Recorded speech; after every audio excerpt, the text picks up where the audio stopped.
mejor lugar que estar ante tus pies, Jesús. Nos rendimos delante de ti, Cristo. Gracias, Jesús.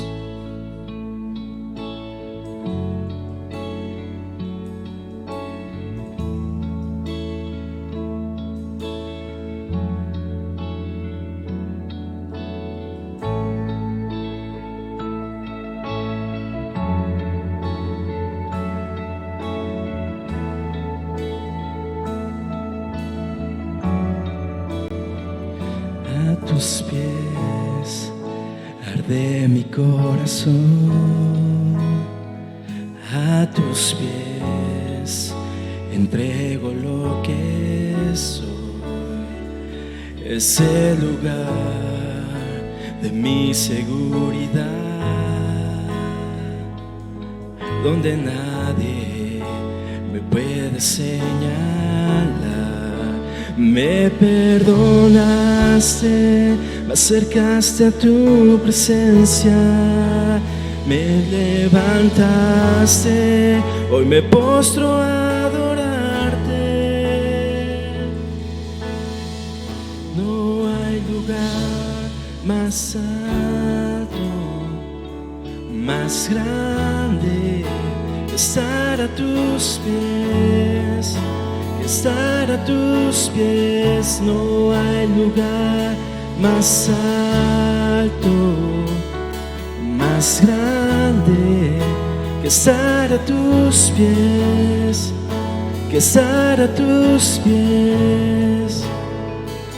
A tus pies arde mi corazón,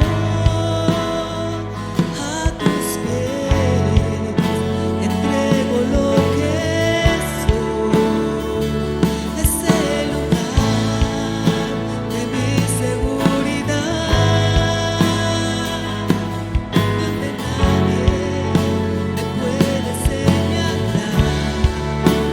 Me perdonaste, me acercaste a tu presencia, me levantaste, hoy me postro a adorarte.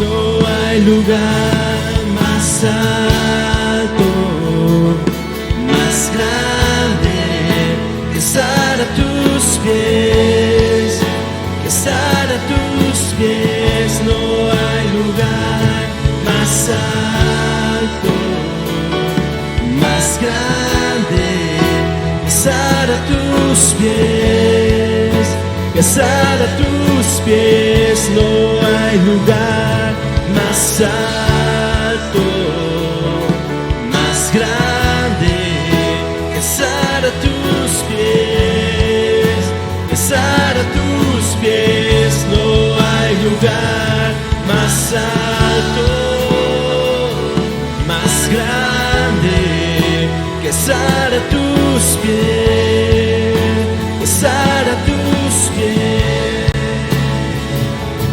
Y aquí permaneceré postrado a tus pies.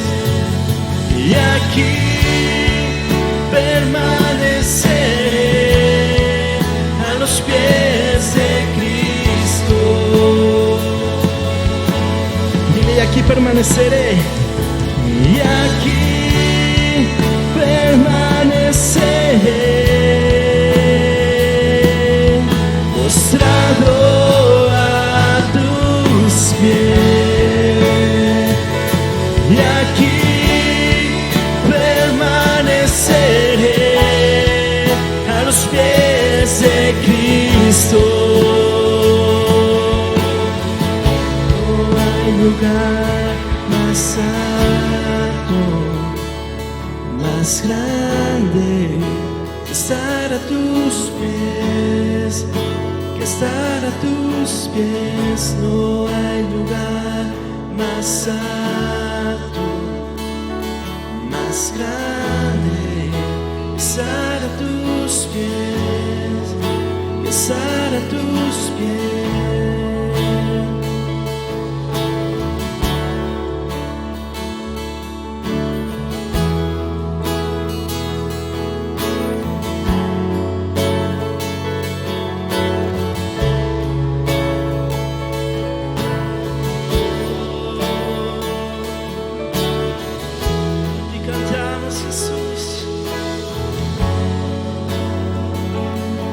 eres digno de adoración, Jesús.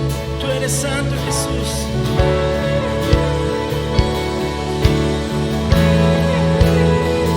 Él reina por siempre. Él reina por siempre. Jesús, ven y toma tu lugar en este lugar, en cada corazón. Señor, ven y toma tu lugar en esta casa. Nos unimos en un clamor y cantamos toda la creación a ti. Toda la creación canta y te adora, Jesús. Tú reinas por siempre, Cristo, tú reinas.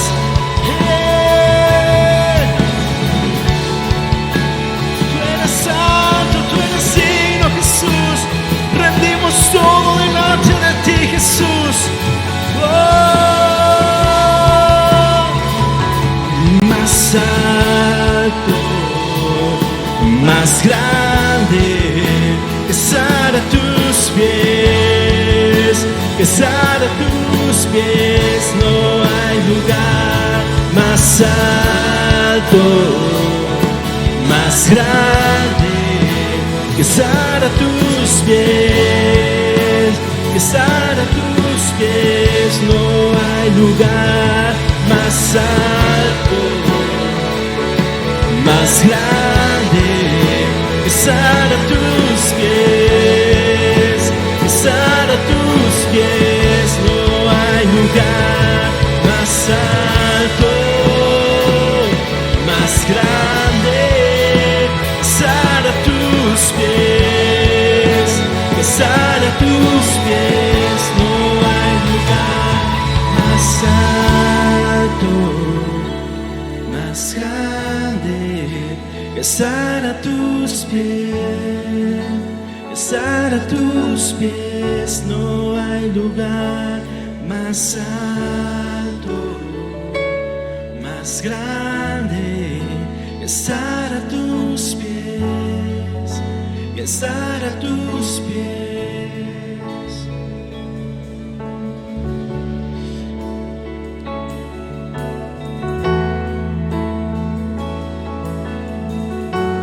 Señor, entramos a tus puertas con acciones de gracias, Jesús. Y hoy venimos a entregarte todo nuestro ser, agradecer por lo bueno que has sido con nosotros, Jesús. Señor, reconocemos que no hay nada más grande a ti, Jesús. Tú eres todopoderoso, eres maravilloso, Jesús. Señor, aquí vamos a permanecer. Vamos a permanecer, Jesús, aquí para cantarte con todo nuestro corazón, con todo nuestro ser. Te cantaremos a ti. Cantaremos que no hay nada mejor que estar en tu presencia. No hay nada mejor que tu amor, Jesús. No hay nada en este mundo que se pueda comparar al disfrutar de tu presencia.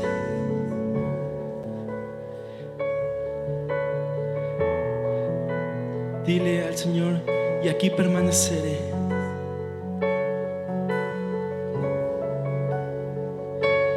Y aquí permaneceré, postrado a tus pies. Y aquí permaneceré a los pies de Cristo.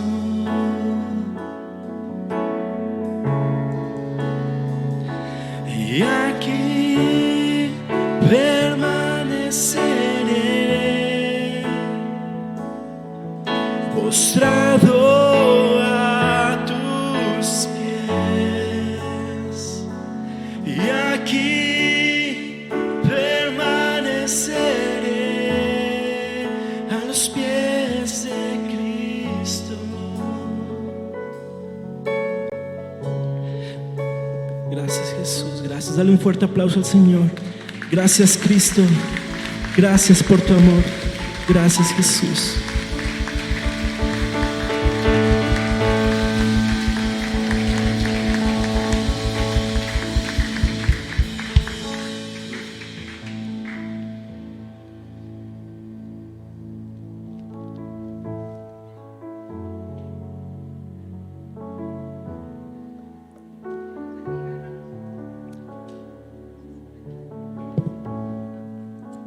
Dios les bendiga, hermanos. Vamos a orar por las ofrendas, ¿les parece? Hace 2 semanas cantamos una canción que dice: no me falta nada, porque te tengo a ti. Voy a retomar las palabras de Daniel que nos dijo ese día.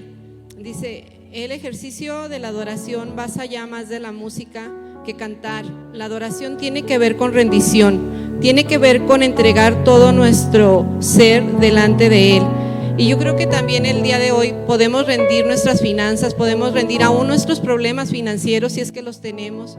Podemos venir y entregar esas cargas a Él y decirle: Señor, como la viuda, te voy a dar lo que tengo, o sea, no lo que me sobra, sino lo que tengo. ¿Qué les parece, hermanos, si pasamos a dejar nuestras ofrendas? Pasan las mujeres a dejar las canastas, por favor, y vamos a orar. Señor, te damos gracias, Padre, porque tú eres bueno, Señor, porque tú, Señor, suples todas nuestras necesidades, Señor. Tú nos das conforme a tus riquezas en gloria, Señor, y gracias te damos por eso, Señor. Bendice, Señor, estas ofrendas y estos diezmos que mis hermanos entregan hoy al alfolí, Señor, en el nombre de Jesús, amén.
Vamos a continuar. Ya la semana pasada Steve Drake habló con nosotros lo que no es el evangelio y me gusta platicar con Steve porque siempre ese es el tema como favorito de él. Y hoy le dije, pues va a continuar con la clase y hoy va a decirnos lo que sí es el evangelio. Así que vamos a darle un fuerte aplauso a Steve y a continuar con este tema del evangelio. Amén. Buenas tardes, felicidades a los papás. Gracias. Sí, apenas me uní al grupo, entonces, sí, y yo creo que hoy nomás comparto y llego a dormir, eso va a ser mi día. Vamos a orar. Dios, gracias que tú eres un buen padre, gracias que tú eres nuestro creador, que tú a través de Cristo nos adoptaste, nos has hecho hijos tuyos. Yo oro esta tarde que tú nos hables, que tú nos guíes y que te reveles a cada uno de nosotros de la manera que lo necesitamos. Que tú estés hablando cualquier cosa que no provenga de ti, que sea olvidado en el nombre de Jesús y que sea de provecho. No solamente venir y adorarte, pero también que cada uno pueda salir con una revelación nueva, algo nuevo para aplicar a su propia vida. En el nombre de Jesús. Amén. Bueno, sí, como dice el pastor, la semana pasada estaba hablando un poquito de cosas que no son el evangelio, que la verdad era un poquito difícil porque muchos de esos elementos sí son parte, pero no son lo más esencial o no es el punto focal, no es lo más importante, pero sí tiene que ver y medio platicamos eso la semana pasada. Un ejemplo siendo el arrepentimiento. Eso no es el evangelio como tal, pero sí es un elemento muy importante y incluso ahorita lo que vamos a estar viendo de diferentes exposiciones del evangelio en la Biblia, vemos que sí hay un llamamiento al arrepentimiento. Sin embargo, no es el punto crucial, no es el enfoque Y muchos de los demás temas que se habló la semana pasada a lo mejor van a aparecer un poquito el día de hoy. Y otra vez, no es que no sean importantes, porque sí lo son y por eso los vamos a estar viendo hoy, pero no es la esencia, no es el punto focal o principal del Evangelio. Pero si esas cosas no lo son, entonces pues la pregunta, ¿qué sí es el Evangelio? Y eso es lo que vamos a estar viendo el día de hoy. Y la verdad, yo les quiero animar a que hagan lo que yo hice para preparar este tema el día de hoy, que fue simplemente hacer un estudio bíblico. Puede ser incluso como un devocional, uno por día. Lo que yo hice y lo que les voy a exponer rápidamente el día de hoy es simplemente algunos diferentes ejemplos del Evangelio siendo predicado en la Biblia y ver qué es lo que los apóstoles enseñaron, qué es lo que ellos predicaron, y por lo tanto, con diferentes comparaciones o diferentes versiones, ver qué es lo que tienen en común esos mensajes y destilar o exprimir lo más importante de esos mensajes para ver qué es lo que sí es el Evangelio. Igual, ahorita yo tengo unos 9 ejemplos que a lo mejor y suena mucho, a lo mejor y suena poco. Yo creo que todavía hay más y por eso les quiero animar a que hagan el estudio por sí mismos. Lo que siempre comparto o enseño es que escudriñen la palabra para ver si las cosas que se están predicando desde enfrente sean verdad.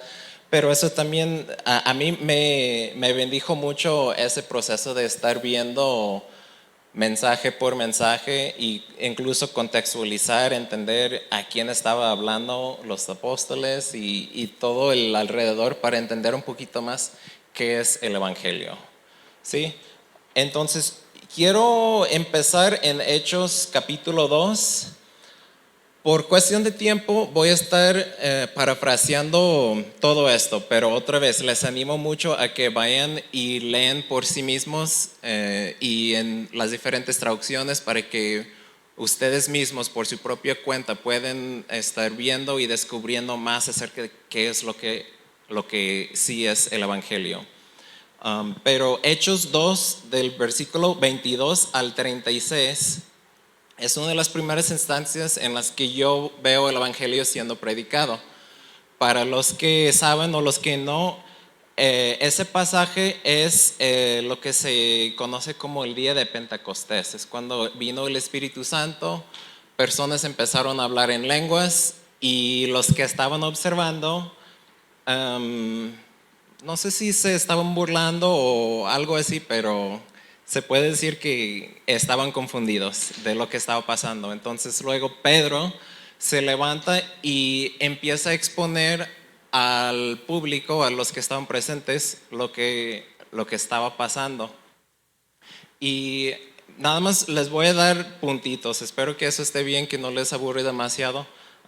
Pero siento que sí son importantes y ya al final vamos a ver qué es lo que todos estos tienen en común, ¿sale? Entonces, en Hechos 2, 22 al 36, Pedro explica que Jesús de Nazaret fue acreditado por Dios con milagros, señales y prodigios, que Jesús fue entregado. Y de hecho, Pedro estaba un poquito fuerte, no es la única ocasión, pero en algunas ocasiones dice, ustedes lo mataron, ustedes los judíos lo mataron. Junto con gente malvada, junto con gentiles, junto con los romanos, ustedes lo mataron. Y eso se me hizo fuerte, pero cierto, porque los podría decir lo mismo, ustedes podría decir lo mismo a mí. Nosotros lo matamos por nuestro pecado, por nuestra maldad, matamos a Jesús. Pero Dios lo resucitó, liberándolo de la angustia de la muerte, porque era imposible que la muerte lo mantuviera bajo su dominio. Otras traducciones lo van a decir un poquito diferente. Y aquí Pedro otra vez está hablando a judíos, a gente que vinieron de diferentes partes para reunirse en Jerusalén. Entonces les estaba contextualizando un poquito a los judíos. Y dice, el rey David murió y fue sepultado y su tumba sigue hasta el día de hoy. O sea, que David murió y sigue muerto.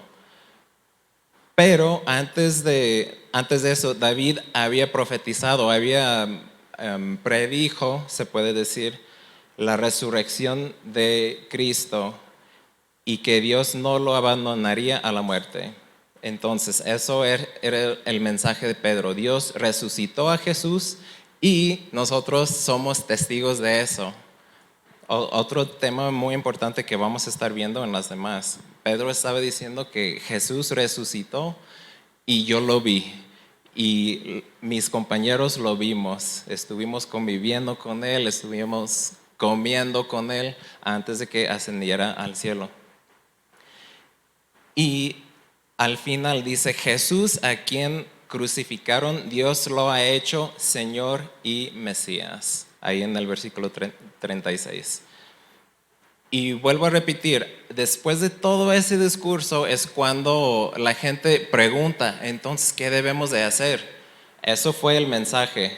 ¿Qué debemos de hacer como respuesta? O tomando todo eso en cuenta, ahí es cuando Pedro dice, arrepiéntense y bautícense como respuesta al mensaje. Pero el mensaje es Jesús crucificado y resucitado.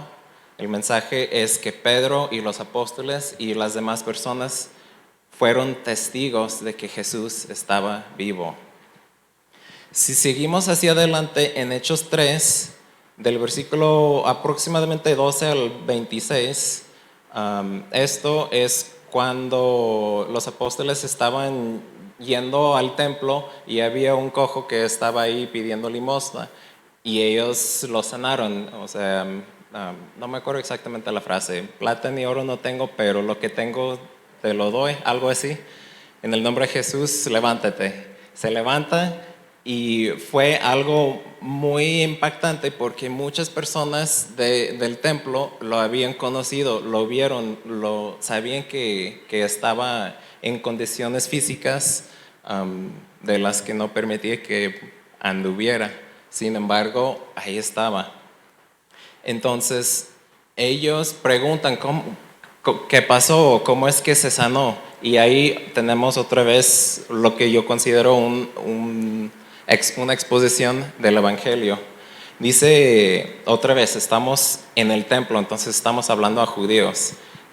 Y dice que el Dios de Abraham, Isaac y Jacob ha glorificado su siervo Jesús.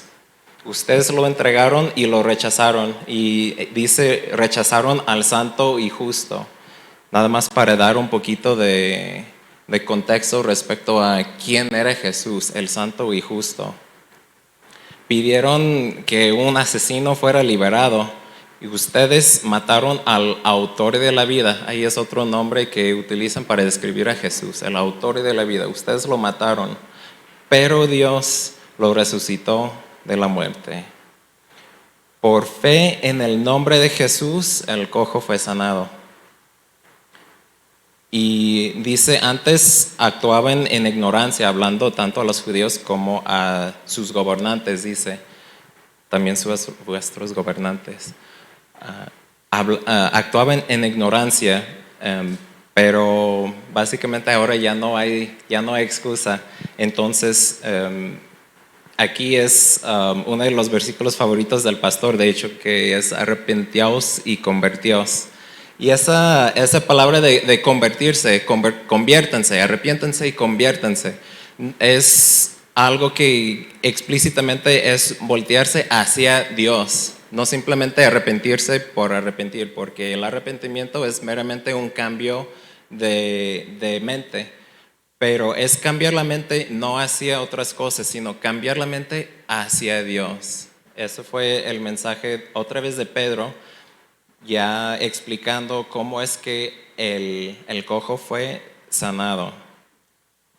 Y luego, en Hechos 4 es como una continuación de esa misma historia. El cojo fue sanado y ya Pedro y los apóstoles habían explicado a los que estaban ahí presentes cómo es que se sanó esta persona.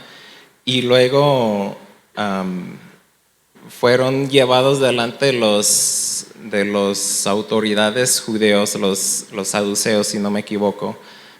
Y en Hechos 4 está hablando otra vez está explicando otra vez, porque vienen delante de los saduceos y ellos también están preguntando cómo es que esta persona fue sanada. Entonces, antes de eso, incluso dice en el versículo 2, los saduceos estaban muy disgustiados porque los apóstoles enseñaban a la gente y proclamaban la resurrección, que se había hecho evidente en el caso de Jesús. Entonces, resurrección otra vez es y seguirá siendo un tema muy clave cuando estamos hablando del evangelio. Ellos estaban enseñando y predicando la resurrección de la muerte. Cuando después vienen delante de los saduceos, dice que el hombre fue sanado, se sanó por el nombre de Jesucristo de Nazaret. Aquí tenemos Jesús de Nazaret, pero le agregaron el Cristo, que es nada más la palabra griega para Mesías, que es el hebreo es Mesías, griego es Cristo, ambos significando ungido, el ungido de Dios, el Cristo, el Mesías, Jesús de Nazaret. Y el cojo fue sanado por el nombre de Jesucristo de Nazaret, quien los crucificaron, o quien ustedes crucificaron, pero Dios resucitó. En ningún otro nombre hay salvación, porque no hay otro nombre mediante la cual podemos ser salvos. Aquí también un dato interesante, la palabra de salvo y sano es la misma palabra. El cojo fue sanado por el nombre de Jesús, pero también dice no hay ningún otro nombre en la que hay salvación o donde podemos ser salvos. Está hablando de la misma cosa, porque la salvación de Dios implica no solamente una cuestión del alma o del espíritu, sino también el cuerpo físico, también nuestra mente, también heridas interiores, emocionales. La sanidad, la salvación viene para traer todo eso, y eso fue un ejemplo de eso. Hay otros ejemplos en el libro de Hechos, y estoy yendo nada más como cronológicamente, empezando en Hechos hacia adelante. Y hay otros ejemplos donde sabemos que el evangelio fue predicado, pero no tenemos tantos detalles. Uno es Felipe y el Eunuco, que estaba paseándose o estaba en camino a algún lado y estaba leyendo el libro de Isaías y no sabía o no entendía lo que estaba leyendo. Entonces Felipe empieza a exponer y explicarle todo el evangelio, pero otra vez no tenemos tantos detalles de qué es lo que dijo o enseñó, entonces nada más por eso los estoy brincando. Y repito, yo creo que hay muchos otros ejemplos que no voy a mencionar el día de hoy, pero que ustedes en su tiempo devocional les animo mucho a que estén leyendo y estudiando qué sí es el evangelio. Si nos adelantamos a Hechos capítulo 10, tenemos todavía Pedro, el Pedro super predicador, ahora en la casa de Cornelio. No sé si ustedes se acuerdan de esa historia.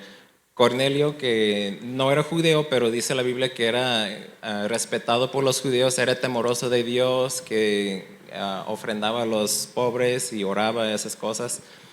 Cornelio tuvo una revelación angélica que decía que hablara a tal casa en tal lugar y va a haber un hombre llamado Pedro y tienes que invitarlo a tu casa para escuchar lo que tiene que decir.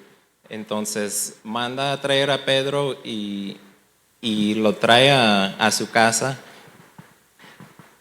Y en Hechos 10, también estos versículos 34 al 41 aproximadamente, para que lo revisen después, Pedro empieza otra vez a exponer el evangelio. Dice que Dios ungió a Jesús de Nazaret con el Espíritu Santo y con poder. Hizo bien con todos, sanó a todos los que estaban oprimidos del diablo o bajo el poder del diablo. Y dice que los judíos, en este caso ellos, los judíos, lo mataron, pero Dios lo resucitó. Dios dispuso que Jesús apareciera durante 40 días, o sea, que fue visto, las personas lo vieron, y que Jesús ha sido nombrado juez de los vivos y los muertos. Y aquí dice, todos los que creen reciben perdón de pecados.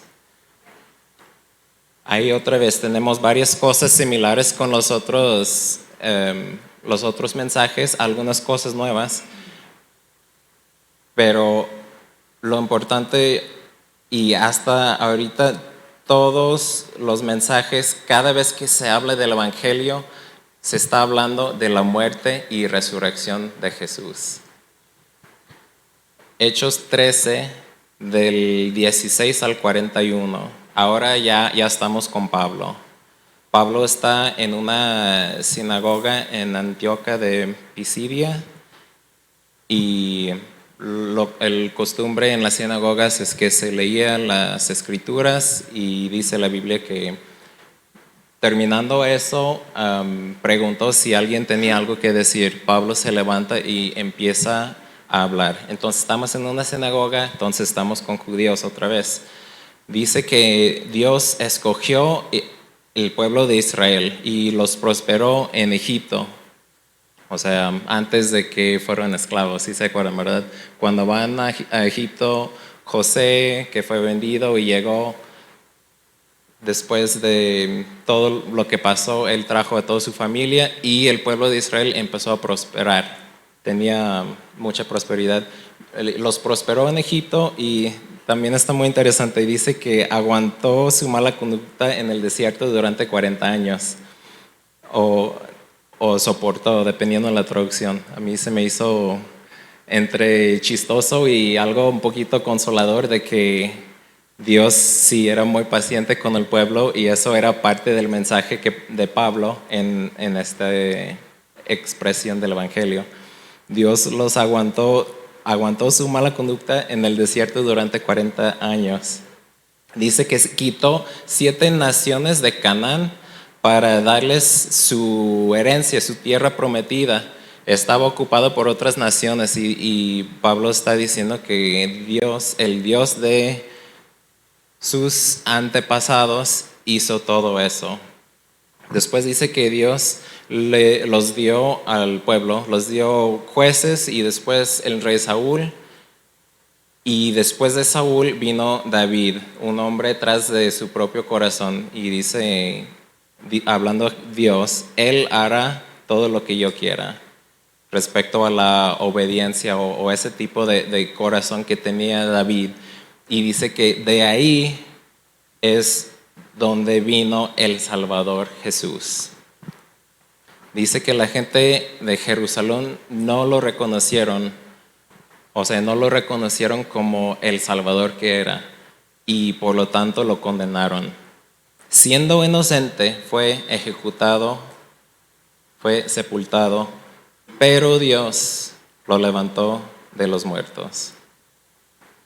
Lo vieron, las personas lo vio, y dice que Dios cumplió promesas a los antepasados al resucitar a Jesús, porque Jesús no sufrió la corrupción de su cuerpo. Y aquí otra vez tenemos una mención de David, que el rey David vivió, murió, fue sepultado, y su cuerpo en algunas traducciones dice, vio corrupción o sufrió corrupción. Pero Jesús, el Salvador, siendo resucitado, no sufrió la corrupción de su cuerpo. Dice, por medio de Jesús se les anuncia perdón de pecados. Todo el que cree es liberado del pecado. Todo el que cree es justificado por medio de Jesús. Y como está hablando a judíos, hace mención explícito de que están justificados por medio de Jesús porque no pudieron ser justificados por la ley de Moisés.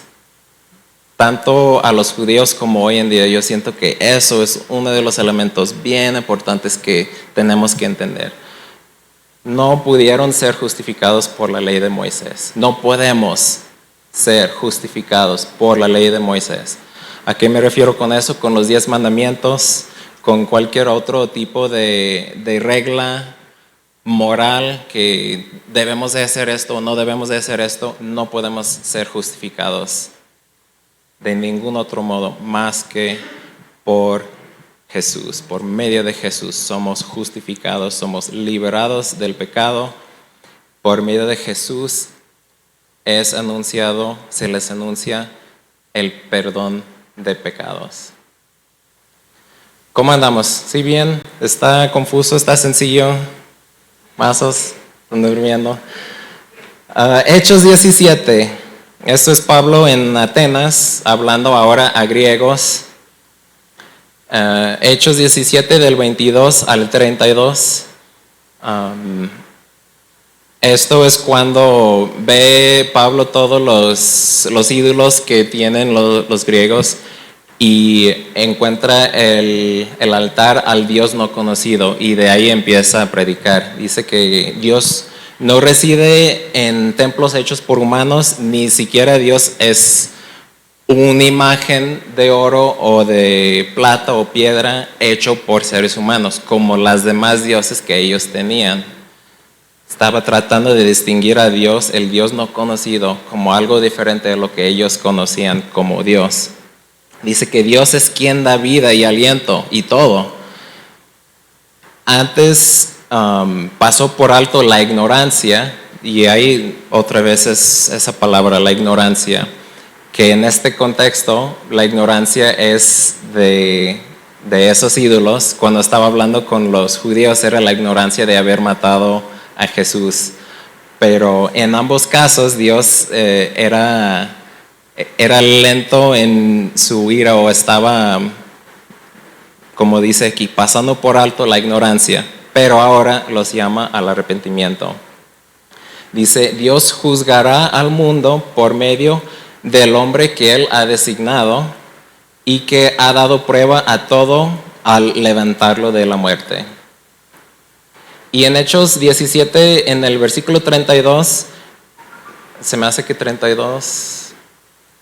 Sí, aquí nos damos cuenta que el punto clave y el punto más divisivo era la resurrección de la muerte. Pablo estaba enseñando, hablando algo tan ajeno al concepto humano hasta ese punto, y dice, algunos se burlaban y otros decían, queremos escuchar más de esto, a ver qué dice. Esos son los ejemplos que a mí se me hicieron un poquito más claro o más explícito en el libro de Hechos. Y luego, si seguimos hacia adelante en las cartas paulinas y bueno, en lo demás del Nuevo Testamento, también hay muchas explicaciones del Evangelio. Yo nada más escogí 3 porque estas 3 son las que donde se dice Pablo explícitamente, esto es el Evangelio. Iniciando en 1 Corintios 15, del 1 al 7, que de hecho son versículos que he mencionado en tiempos anteriores. Está muy sencillo y me gusta mucho esta exposición. Que Cristo murió por nuestros pecados, fue sepultado, resucitó al tercer día y apareció a los discípulos, a más de 500 personas, y al final, como uno nacido fuera de tiempo, dice Pablo, apareció a Pablo. Otra vez, la muerte y resurrección de Jesús es la esencia, los puntos más importantes del Evangelio. En Colosenses 1, 21 al 23 aproximadamente, Pablo también está dando una explicación del Evangelio. Ahora aquí es un poquito diferente porque está hablando a la iglesia y esto ya es un desarrollo o una explicación un poquito más filosófico, más teológico, comparado a las otras que eran mucho más históricos, de sucesos o eventos históricos. Ahora en Colosenses encontramos un poquito más de el porqué detrás de todo eso y qué es lo que hizo ese acto de la muerte y resurrección. En Colosenses 1, 21 al 23, dice que en tiempo anterior ustedes fueron alejados de Dios por malas actitudes y acciones, e incluso que fueron enemigos de Dios. Pero Dios los ha reconciliado mediante la muerte del cuerpo mortal de Jesús, a fin de presentarlos santos, intachables e irreprensibles delante de Él.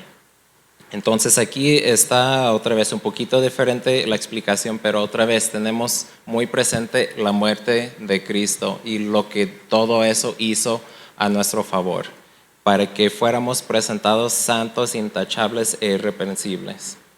Todo eso sucedió como mediante la muerte del cuerpo mortal. Y segundo de Timoteo 2:8 es nada más una oración. Dice, recuerden a Jesucristo resucitado de la muerte, descendiente de David. Esto es mi evangelio, por la razón por la que estoy en cadenas, algo así. Y otra vez, Jesús resucitado.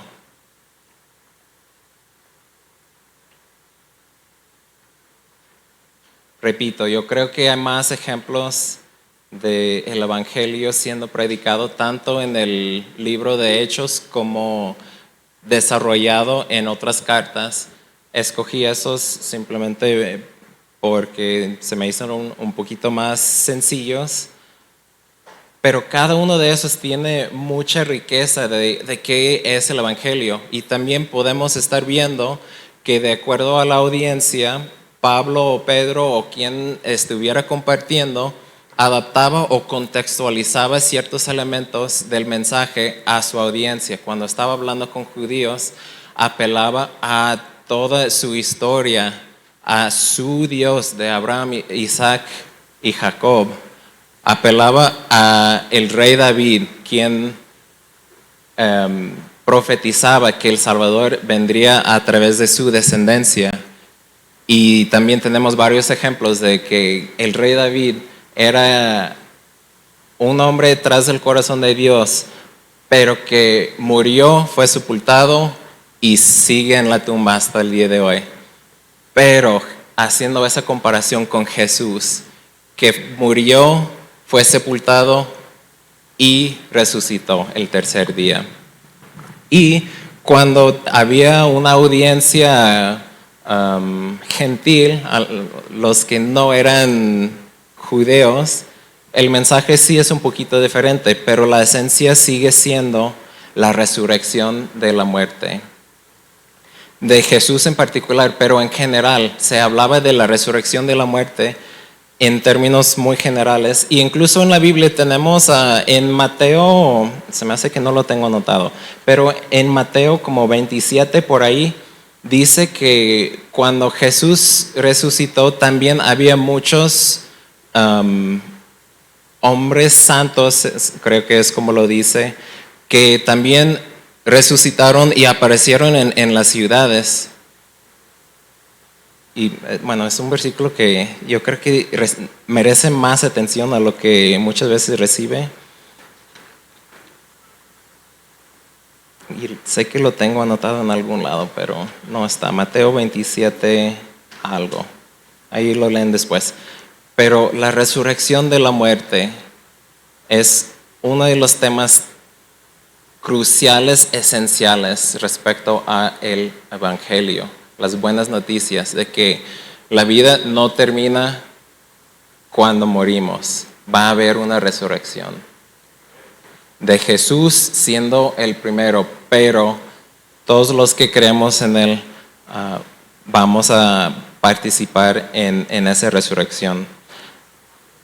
La muerte de Jesús de Nazaret también es otro elemento indispensable, se puede decir. Yo creo que al predicar la resurrección está implícito que murió primero, pero de todos modos, la muerte y resurrección de Jesús son dos elementos indispensables en el mensaje. Y pienso en la muerte de Jesús simplemente por la cuestión de evangelización, pensando en musulmanes, no sé cuántos saben, pero los musulmanes no creen que Jesús murió. Y si Jesús no murió, entonces tampoco resucitó, y ahí se niega todos los puntos más esenciales de nuestra fe.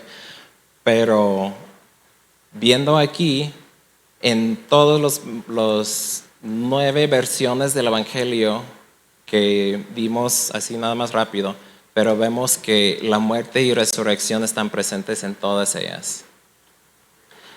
También se habla siempre de Jesús como el Mesías, como el Cristo, el ungido, que hizo milagros, señales, prodigios, que hizo el bien, que sanó enfermos, que liberó gente de opresión demoníaca, que fue acreditado por Dios, que fue escogido por Dios.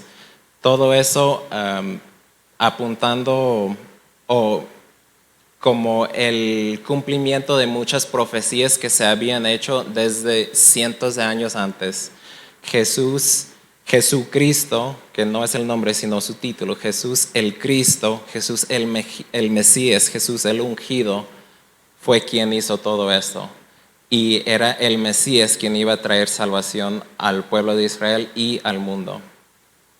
También vemos en esas diferentes explicaciones otras características de quién era Jesús o quién es Jesús. Y dice que Jesús es Señor y Mesías, que ya hablamos de Mesías, pero que Jesús es Señor. Y esa palabra Señor quiere decir que es quien tiene autoridad, quien gobierna, y es la persona a quien las cosas pertenecen. Entonces, decir que Jesús es Señor quiere decir que las cosas nosotros le pertenecemos a Él. Jesús es juez, y que también quiere decir que va a haber juicio. Era el santo y justo, el autor de la vida, descendiente de David, hijo de David, que murió y resucitó, diferente a David que simplemente murió. En el Evangelio se anuncia el perdón de pecados, la reconciliación, la justicia, la libertad. En Colosenses dice que somos santos, intachables e irreprensibles por medio de su muerte. Dice que era el Dios de Abraham, Isaac y Jacob quien hizo todo esto. El Dios de Israel. Y en varias ocasiones Pablo y Pedro dan la historia de la nación de Israel, contextualizando este suceso tan importante en la historia de la raza humana.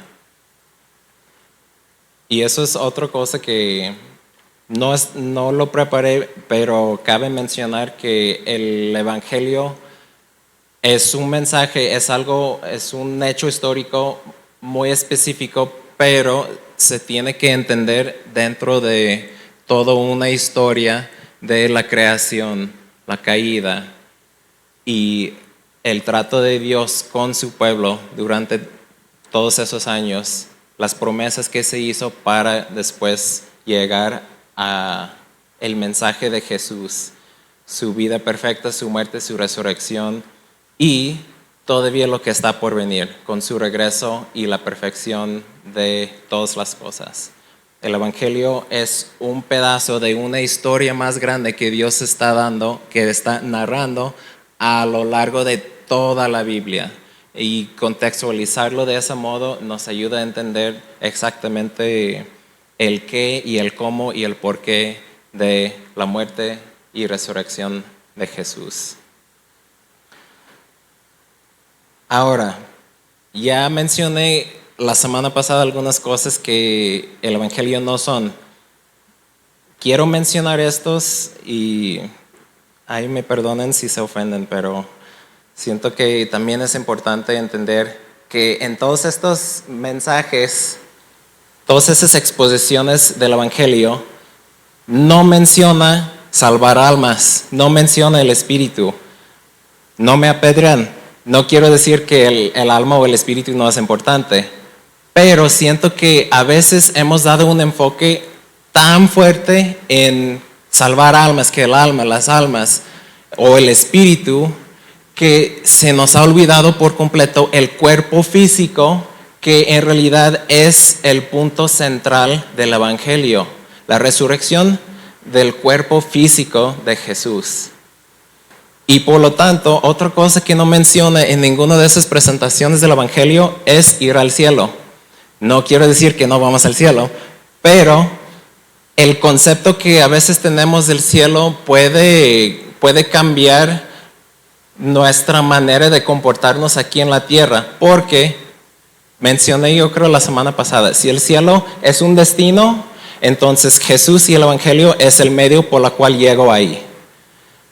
En vez de lo que yo creo que el reino del cielo, que en realidad es lo que Jesús predicaba más que cualquier otra cosa, el reino del cielo, el gobierno del cielo, la vida eterna siendo conocer a Dios, siendo estar con Dios, no en un lugar lejano y Jesús es simplemente mi boleto, sino acceso al Padre, al Dios creador del universo, poder estar interactuando con Él y como dijimos antes, es a presentarme santo, intachable e irreprensible delante de Él, porque mis pecados han sido perdonados.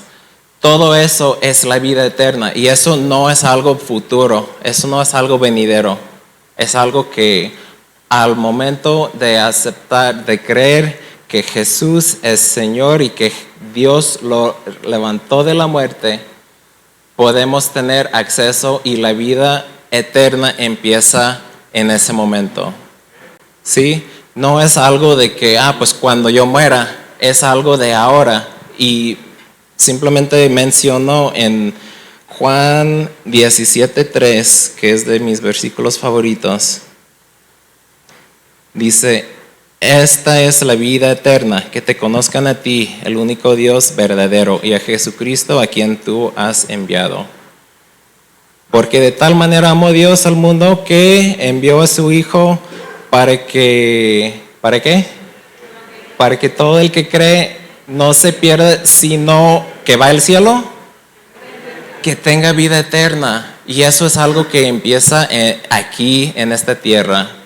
Vivir en el reino de Dios, vivir en el reino de los cielos, es vivir bajo el gobierno de Dios. Y eso es lo que Jesús en su vida logró. Por eso predicaba que el reino de los cielos ha llegado, porque Jesús estaba siendo el ejemplo perfecto de el gobierno de Dios en la tierra.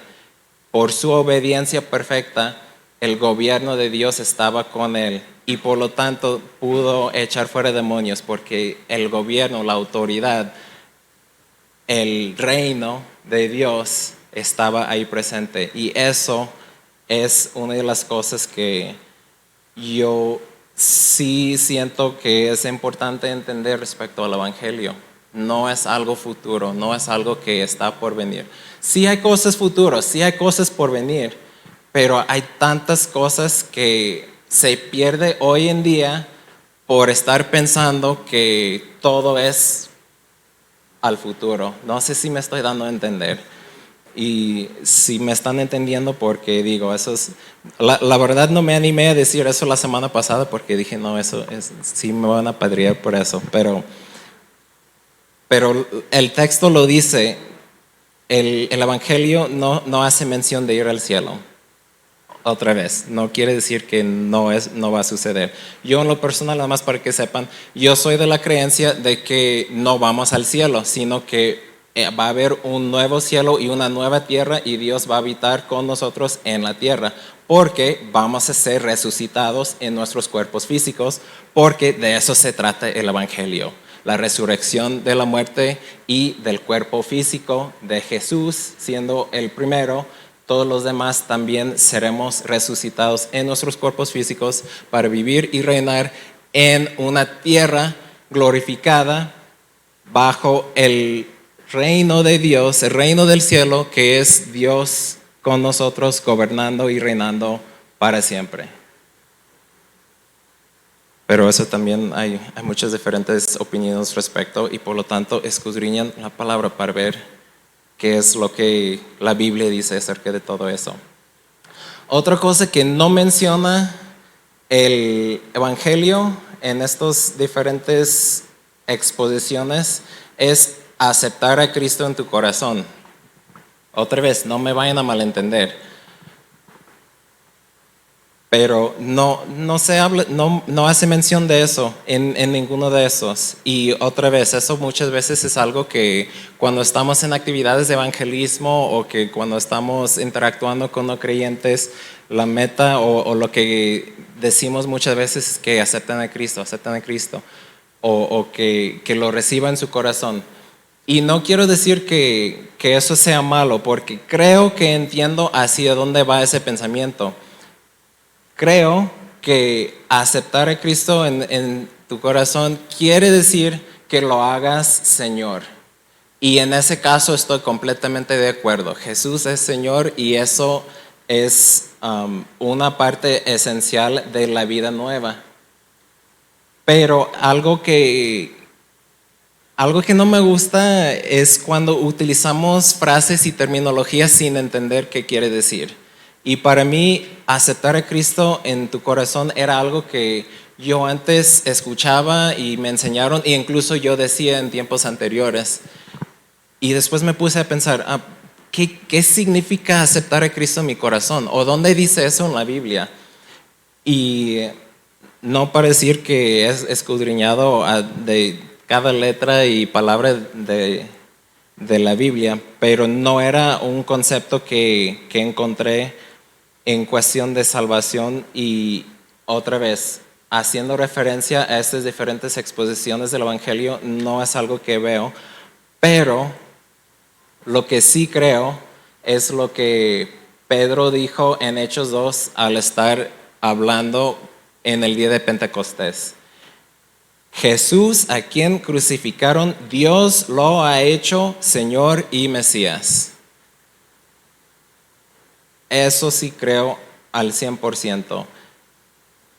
Y creo que es indispensable que uno reconozca y viva esa realidad para entrar y estar en esa vida eterna que Jesús promete. Pero no me gusta ni confundir a mí mismo, ni confundir a los demás con frases abstractas que a veces ni siquiera sabemos a qué quiere decir o qué significa.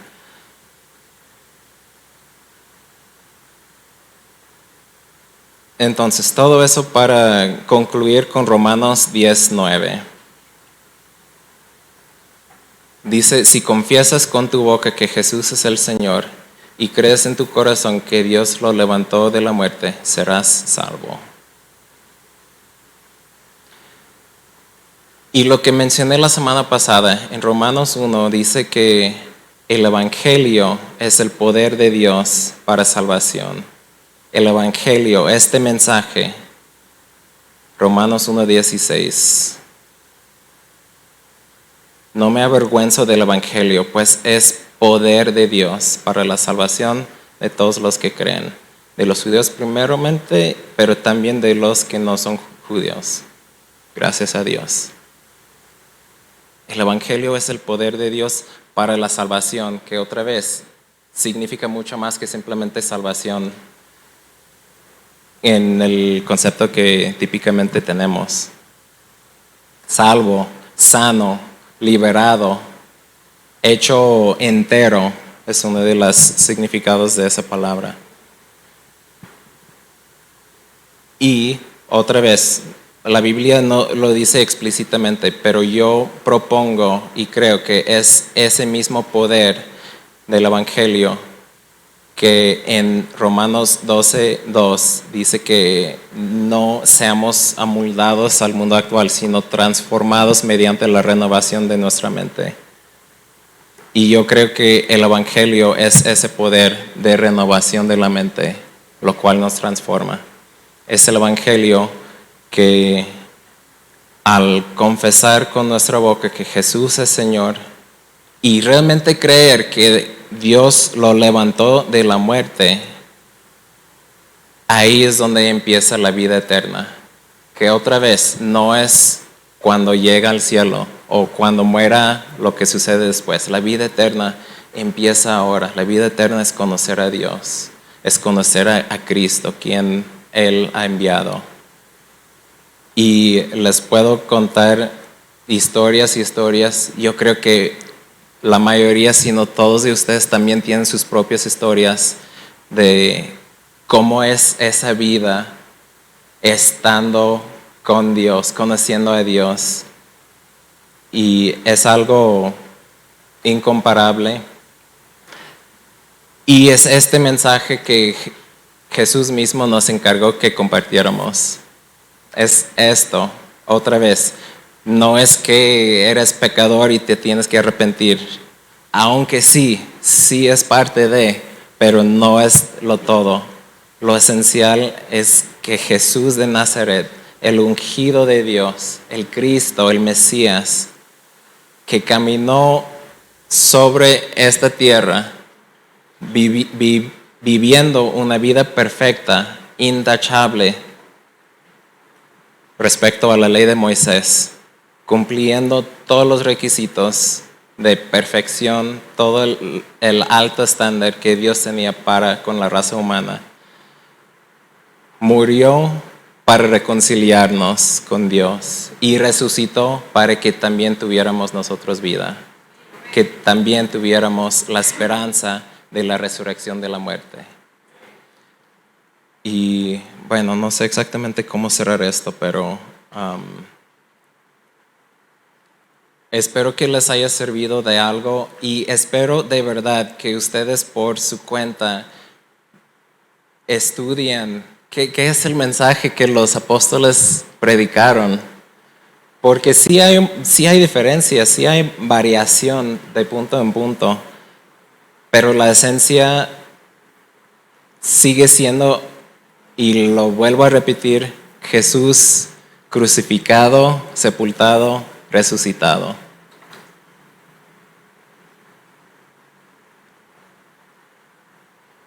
Vamos a orar.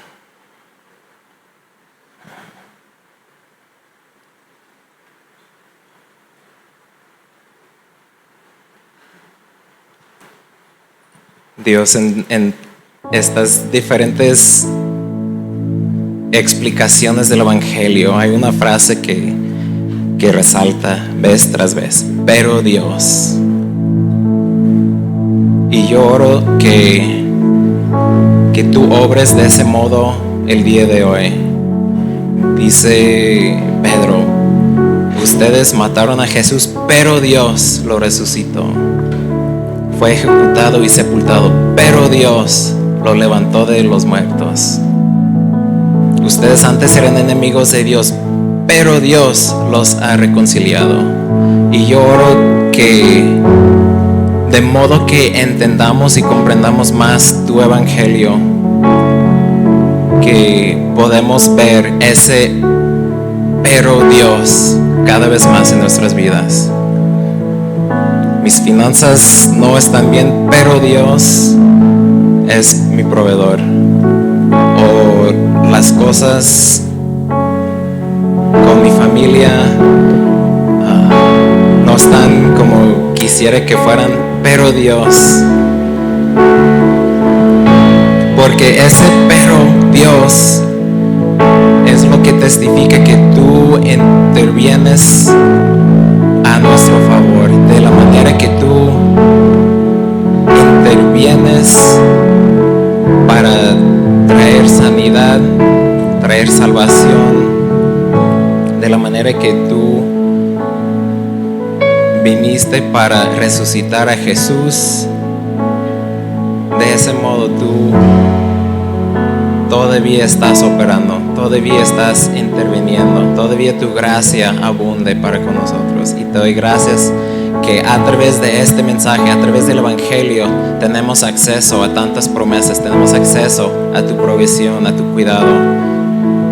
Y yo oro que podemos entenderlo y que podemos verlo manifiesto en nuestras vidas. Y que nuestro testimonio también resplandece entre nuestros amigos y familiares, no siendo el Evangelio en sí, pero algo que apunte a lo que tú has hecho por nosotros. Nosotros éramos enemigos, pero tú nos reconciliaste, pero tú moriste por nosotros, pero tú resucitaste para darnos vida eterna en abundancia, a presentarnos santos, intachables e irreprensibles. Y yo pido que esa verdad puede penetrar a lo profundo de nuestro corazón cada vez más. Seamos nuevos creyentes, seamos cristianos por 20 años, que esto, el mensaje de tu muerte, tu resurrección,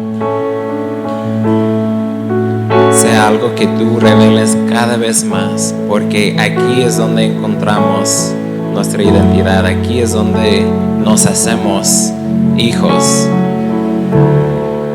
Y es por medio de esto que tenemos acceso libre a ti, Dios. Te doy muchas gracias por ese acceso que tú abriste. Te doy gracias por el velo rasgado para que ya no hubiera separación. Te doy gracias por tu sacrificio, tu muerte y resurrección, y que todavía vas a regresar, todavía vas a traer perfección a todo lo que está descompuesto de este mundo todavía, que tú todavía estás trabajando en mí para perfeccionar y santificarme más de la manera que lo estás haciendo con cada uno de mis hermanos. Te doy gracias por este Evangelio, por tu obra, mucho más fuerte, mucho más poderoso que cualquier cosa que cualquiera de nosotros pudiéramos hacer en nuestras propias fuerzas. Gracias que tú nos rescataste, que tú nos salvaste, que tú nos liberaste. Y yo oro que nos ayudes a vivir en esa libertad, que nos ayudes a vivir esa realidad de hijos que somos,